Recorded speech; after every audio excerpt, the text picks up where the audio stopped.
क्या सच्चाई का सामना करने से डरती हैं एसडीएम ज्योति मौर्य? क्या जनता की नज़रों में वास्तविक एक खलनायिका के रूप में उभर के आई हैं एसडीएम ज्योति मौर्य? क्या होमगार्ड कमांडेंट मनीष दुबे और एसडीएम ज्योति मौर्य के मामले में महिला विकास मंच की अध्यक्ष बीना मानवी के बयान उनके अपने निजी हितों में थे या फिर देश की जनता के हित में? तनु पराशर का सहयोग करने में महिला विकास मंच की अध्यक्ष बीना मानवी क्या विफल रही? नमस्कार इंडियंस, आज के एपिसोड में आपका बहुत बहुत स्वागत है। मैं हूं आपका दोस्त देवेंद्र पटेल अपना इंडिया से। आज के एपिसोड में दोस्तों हम आपसे बात कर रहे हैं एसडीएम ज्योति मौर्य के उन विचारों की, उन कारणों की, एसडीएम ज्योति मौर्य के उन पहलुओं की जिन पर एसडीएम ज्योति मौर्य कहीं ना कहीं आगे बढ़ने में अक्षम है, कहीं ना कहीं बात करने में अक्षम है, कहीं ना कहीं देश की जनता के सामने आने में कहीं ना कहीं समर्थ नहीं हो पा रही हैं। इसके पीछे दोस्तों कारण क्या है? क्या इसके पीछे कारण मनीष दुबे हैं? क्या इसके पीछे कारण उनकी नौकरी है? क्या इसके पीछे उनके कारण निजी मामले हैं? इस पर हम आपसे चर्चा करेंगे। Jyoti Maurya Semikheda sugar mill में जीएम के पद पर पोस्टेड है, जो बरेली नैनीताल रोड पर स्थित है। दोस्तों, वहाँ के लोकल लोगों से, क्षेत्र के किसानों से और वहाँ पर कार्यरत कुछ कर्मचारियों से हमारी निजी तौर पर बात हुई। उन्होंने बताया कि एसडीएम ज्योति मौर्य पिछले कई महीनों से लोकल लोगों से या अपने कर्मचारियों से डायरेक्ट नहीं मिलती हैं, बल्कि अपने प्रतिनिधियों के द्वारा मिलती हैं। कोई शिकायती प्रार्थना पत्र होता है, उस पर अन्य लोगों के द्वारा प्रार्थना पत्र लेती हैं। केवल चुनिंदा लोगों से ही वो बात करती हैं। बाकी आम जनता की शिकायतों के मामले में उनके जो अधीनस्थ कर्मचारी और अधिकारी हैं, उनसे वो जनता को मिलवाती हैं और व्यक्तिगत रूप से नहीं मिलती हैं। व्यक्तिगत लोगों से मिलना जुलना उन्होंने बंद कर दिया है। मीडिया से उन्होंने दूरी बना ली है। मीडिया के सामने कोई बात रखने से एसडीएम ज्योति मौर्य को काफ़ी परहेज है। जो एसडीएम ज्योति मौर्य आजकल मीडिया से इतनी दूर हैं, उन्होंने लोगों से मिलना बंद कर दिया है। केवल एकांत में रहती हैं, कम लोगों से बात करती हैं, लिमिटेड लोगों से बात करती हैं।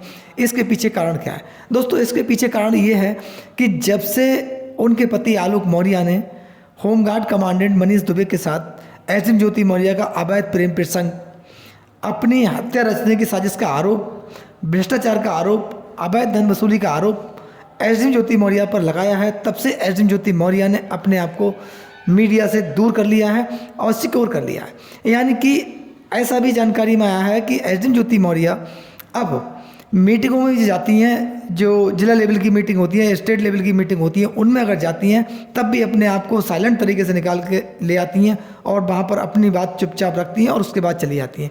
यानी कि अब उनका जो देखा जाए तो प्रशासनिक कार्यों में प्रतिभाग है, वो कहीं ना कहीं थोड़ा डाउन हुआ है। ये क्यों है? क्या एसडीएम ज्योति मौर्य पर जो आरोप उनके पति ने लगाए थे वो सत्यता की कसौटी पर खड़े थे? क्या वो आरोप सब ठीक थे या वास्तविकता में वो आरोप नहीं थे बल्कि सच्चाई थी? अगर वो आरोप गलत थे, उनका सामना एसडीएम ज्योति मौर्य ने क्यों नहीं किया? उन आरोपों का खंडन क्यों नहीं किया? देश की जनता के सामने निकलकर एसडीएम ज्योति मौर्य क्यों नहीं आई? या एसडीएम ज्योति मौर्य ने प्रेस के माध्यम से, न्यूज़ के माध्यम से अपनी बात क्यों नहीं रखी? या उच्च अधिकारियों के समक्ष शिकायत क्यों नहीं की? या माननीय मुख्यमंत्री के पास शिकायत क्यों नहीं की? इसके पीछे बहुत तमाम क्वेश्चन है। एसडीएम ज्योति मौर्य मनीष दुबे के मामले में एक भी शब्द नहीं बोला। आलोक मौर्य पर आरोप तो लगाए, आलोक मौर्य को गलत साबित किया, लेकिन मनीष दुबे पर जब उनसे क्वेश्चन पूछा गया, उस पर बस्ती नहीं नजर आई। उन्होंने कहा ऐसा कुछ नहीं है। यानी कि मनीष दुबे पर एक बार भी एसडीएम ज्योति मौर्य कोई स्टेटमेंट नहीं आया।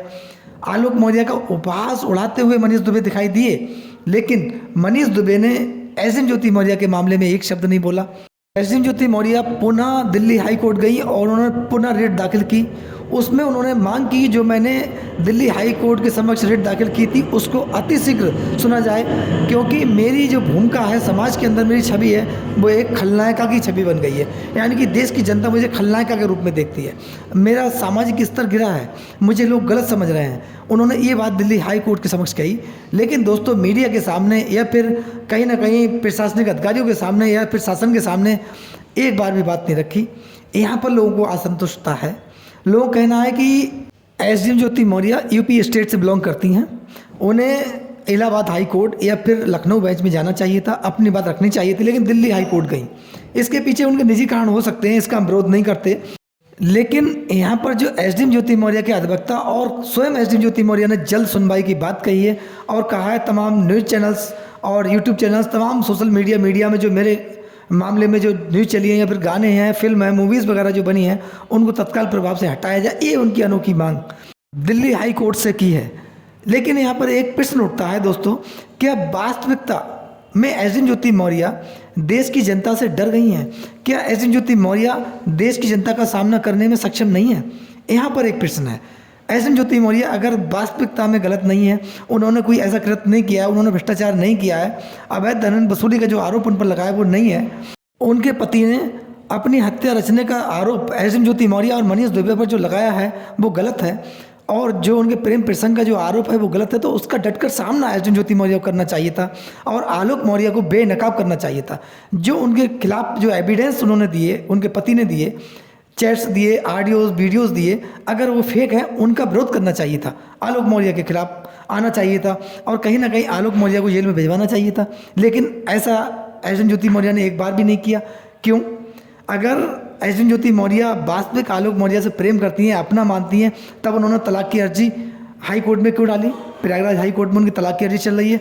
आलोक मौर्य पर तमाम मुकदमे लिखवाए हैं, दहेज उत्पीड़न का लिखवाया है और भी आईटी एक्ट में एक मुकदमा लिखवाया है। जो वो कर सकती थी वो उन्होंने किया आलोक मौर्य के खिलाफ। लेकिन जब कहीं ना कहीं ये मामला ऊपर बढ़ गया और एसडीएम ज्योति मौर्य के बस में नहीं रहा, तब वो साइलेंट हो गई। इस पूरे प्रकरण में एसडीएम ज्योति मौर्य और मनीष दुबे आलोक मौर्य के मामले में एंट्री होती है बीना मानवी की, जो महिला विकास मंच की अध्यक्ष हैं। उनके बयान भी इस मामले में काफ़ी रहे, जो सुर्खियों में रहे, और इतने सुर्खियों में रहे कहीं ना कहीं बीना मानवी का विरोध भी होने लगा। लोग उनको कुछ गलत कहने लगे कि ये निजी कारणों से, अपने निजी हितों की वजह से इस प्रकरण में आई हैं। अगर तनु पाराशर का मामला था, मनीष दुबे की पत्नी तनु पाराशर, वो भी एक पीड़ित है और महिला है, उसका सहयोग बीना मानवी ने क्यों नहीं किया? कहीं ना कहीं विफल रही हैं उसका सहयोग करने में, या फिर ऐसा है कि वो एक सामान्य महिला है और एसडीएम ज्योति मौर्य एक प्रशासनिक अधिकारी है, मनीष दुबे एक प्रशासनिक अधिकारी हैं, ये अधिकारी हैं इसीलिए इनका सहयोग किया गया हो, या फिर मनीष दुबे पर जो आरोप लगाए थे महिला होमगार्ड ने, ये उन उत्पीड़न का आरोप लगाया था, बहुत भयानक आरोप था। इस आरोप में मनीष दुबे को जेल जाने के बाद बर्खास्तगी तक हो सकती थी, वही काम एसडीएम ज्योति मौर्य का हो सकता था। लेकिन उस महिला होमगार्ड के पक्ष में बीना मानवी का एक शब्द ना बोलना, ये क्या दर्शाता है? लोगों को यहाँ पर पीड़ा हुई, लोग दुखी हुए बीना मानवी के इस व्यवहार से, या फिर मनीष दुबे की पत्नी तनु पाराशर के मामले में बीना मानवी का हस्तक्षेप न करना, ये कारण क्या है? और एसडीएम ज्योति मौर्य के मामले में बढ़ चढ़ कर हिस्सा लेना, बढ़ चढ़ कर अपने बयान देना, क्या जब बीना मानवी के बयान जो थे वो एसडीएम ज्योति मौर्य और मनीष दुबे के द्वारा शून्य जो तरीके से कहलवाए गए बयान थे? ऐसा लोगों का कहना है, ऐसा आरोप है। देश के जनता के हित में बीना मानवी का बयान एक बार भी आना चाहिए कि एसडीएम ज्योति मौर्य ने अगर भ्रष्टाचार किया है तब उनकी जांच हो, और जांच होने के उपरांत जो सत्यता हो उस पर जो दोषी हो कार्रवाई होनी चाहिए। ये बयान बीना मानवी का नहीं आया, लोग इससे आहत हुए, क्योंकि एक अपने आप को आप समाज सेवी कहती हैं कि मैं समाज सेवका हूँ, समाज की सेवा करती हूँ, इसी के आधार पर मैंने महिला विकास मंच का गठन किया है। इसमें 11 मेरे सदस्य हैं, ये मेरा निजी संगठन है, इसमें सरकार कोई हस्तक्षेप नहीं है, लेकिन तब भी मैं सेवा करती हूँ, यानी कि मेरा पैसे से कोई लेन देन नहीं है। रजिस्ट्रेशन के नाम पर जो लोगों ने आरोप लगाए थे 5,000 रुपये लगभग लेती हैं वो, इसके पीछे कारण क्या है? दोस्तों, एसडीएम ज्योति मौर्य, मनीष दुबे और बीना मानवी के मामले में, आलोक मौर्य के मामले में फेहरिस्त बहुत लंबी है। देश की जनता अब जागरूक हो चुकी है, सब कुछ अच्छी तरह जानती है, समझती है। इस पर आपको क्या कहना है, आपकी क्या राय है? हमें कमेंट्स बॉक्स में ज़रूर राय अपनी दें।